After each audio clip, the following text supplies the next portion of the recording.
CheckPrime, building a healthy army of. Let's look at them a little bit closely, man. They're such disgusting creatures, huh? But they're still cool. Having been building a bunch of roaches. These roaches are even are under the effect of these little I don't know, landmark whatever thing over there. So here we have roaches, zerglings, banelings, and mutalisks. A very good army composition to counter what Yotsuba has. And what's Yotsuba doing right now? He is going for these destructible rocks. I'm assuming he's gonna expand into this area. And here we go, CheckPrime coming back, trying to do a little bit of more assault and harass with his mutalisks. He is picking up the missile turrets and picking up that tank as well. He is just doing a little bit of damage, trying to get Yotsuba to move his units around. But look, he's just backing away, trying to buy time, trying to let the Zerg economy kick in as he is expanding. You guys are I hope you guys are paying attention to that, man. If you are, you know, a Zerg player. Like basically how Zerg works, man, you know, is you expand as far as you can, right? As much as you can in a game like this anyway, in a safe manner I should say too, right? Like if you expand all over the map with zero army, man, that's the idiot, you know, an idiot would do that, right? Not a Gosu player, you know what I'm saying? You want to be a Gosu player, dog, not an idiot. But yeah, basically how it works is you expand and you get as much Lara, as much production as you can, right? So what good Zerg players do is they have good map control that way. They gain good map control. So what allows them to do, if they have a strong economy, is let's say your opponent like is down here, right? And they're gonna work their way up to your base. That'll give you a little bit of time to build some more units catered to countering his army. You know what I mean? So that's how it works. That's why a lot of Zerg players, you know, go crazy with the expansion, you know, but that's a little bit of basics for people, you know, who like to theorize and whatnot. But here we have CheckPrime being the G that he is, doing a lot of harassment to Yotsuba. Yotsuba's Marines have been running around this entire area, man, and they pretty much never caught up with CheckPrime, as CheckPrime does the damage, comes in, does the damage, and flies away like a ninja. And what can I say, man? And that's what mutas are for, you know, you're supposed to buy time for your army. And looking at the income tab, so far pretty similar. The workers for Yotsuba, quite 15 more, so I'm assuming once his mules kick down he'll be a little bit higher income. Looking at the production tab, just, you know, building armor and, you know, a bunch of other stuff. He is upgrading here. He upgraded this command center to a planetary fortress. So, you know, because it is good, the planetary fortress basically owns Zerglings and Banelings, so that's always a good idea to get. Looking at the units, there's 47 Zerglings, which is quite a large number, but it's equally countered with the Marines, so it's all good. And then we have a bunch of Roaches, Banelings, and 26 Mutas, which is quite a large number, I should say. So here we have him going again. We have CheckPrime going into Yotsuba's again, base again, and doing a bunch of base damage, you know, because that's what he's doing, right? He is just buying time to like mass up a very large and very good army and attack. And as you guys can see right here, this army is quite formidable. I wonder what they're saying to each other, man. Maybe he's sick of the harass and he's saying come back and, you know, fight me like with honor. And then there's a bunch of funky backward Fs, and I can just imagine what those mean. Here we have CheckPrime trying to do the usual that he has been doing so far, doing a little bit of harassment, well, a lot of harassment I should say, to Yotsuba. And I do believe that CheckPrime does have a good strategy so far, man, because, you know, so far he's ahead. He's got more bases, he's got more of everything basically. Let's look at the army size. Look at that. Damn, man, both players are maxed nearly, but the income tab, I was gonna say, looking at the units tab, Yotsuba has 78 workers, man, so that's a ton of workers. Here we have CheckPrime doing more harass in this area, and he is just, you know, buying time. And is there going to be a big army? I have to assume, man, that at some point Yotsuba is going to get tired of this and he's going to try to make a push, man. But look at his army, man.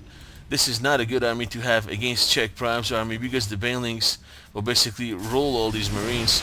And here we go, man, here we go. Looks like the fight is coming up. He is making a push for it. Let me just change the angle a little bit so we can see a little bit more clearly. Yeah. I think that CheckPrime is waiting to get in a good position, man, because he doesn't want to bring his units near this planetary center, planetary fortress, because it'll just fry up all his Zerglings and Banelings. As you guys can see here, man, this is overuse of stim. All the medevacs have very little energy left, man. They can't do much in the form of healing, that is. So here we have CheckPrime microing his Mutualists very well, pulling the Terran army down there, and then attacking what's up here, the undefended sea tanks basically that cannot attack air. And what was I saying about that overuse of stim, man? All these medevacs have very little or next to no energy, man. And look at that, he just pressed it again. So if CheckPrime was to come counter him right now, he would probably lose his army quite fast. And here we go.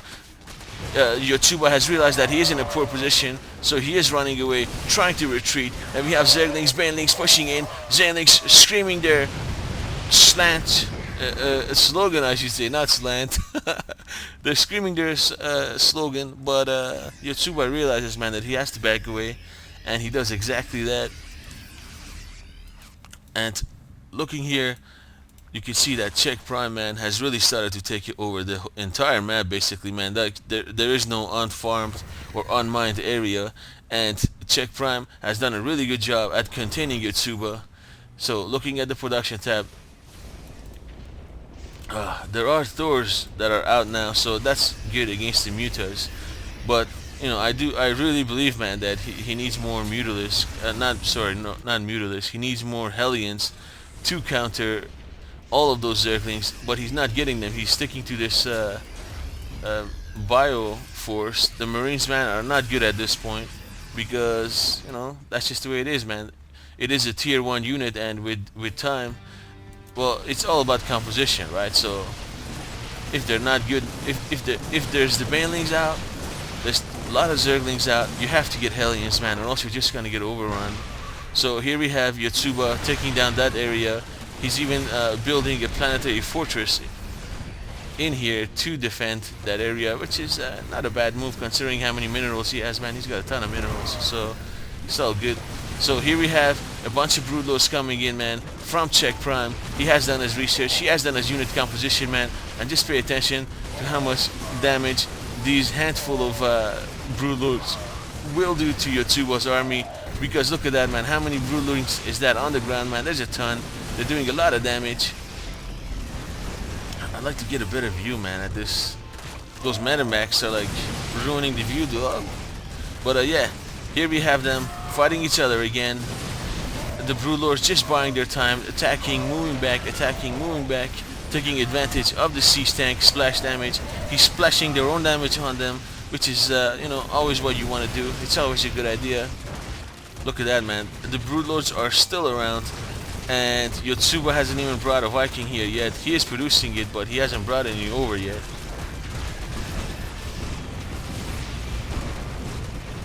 So at this point, man, it does look like that these Broodlords will be pushed back a little bit, and yeah, they are going to be pushed back, and they're going to retreat. Where are those Vikings, man? I don't see Vikings, dog. There we go. 2 of them are coming, but I have to believe, man, that this handful of Broodlords did pay for itself, man. So I mean, look how many units they killed, man. They killed a ton of units in that area. And now here we have CheckPrime using his Mutalisks to get rid of this planetary fortress, because you don't want your Zerglings or Banelings near this area, man. Planetary fortress will destroy them. And now we have a lot more. How many to be exact? 5 more Broodlords coming in with a ton of Zerglings and a ton of Banelings, and they are going in and they are trying to take out Yotsuba. Yotsuba taking one last stand. He is being pushed back very slowly, and look at that, boys. He just lost all his units, well, majority of his units, including the planetary fortress, man, courtesy of the Broodlords and the Mutalings and the Banelings and the Roaches. So yeah, if you want to be successful at this game, man, you have to have a good army composition. And I have to say that CheckPrime, man, quite a sexy army composition, my friend. As you know, his performance here proves it, that it's all about unit composition, man, and it's all about map control and unit counter. So CheckPrime doing an awesome job at that. He even has a bunch of Mutalisks chilling here, But at this point, man, I do believe that Yotsuba has realized that there nothing he can do, man, and it is too little, too late.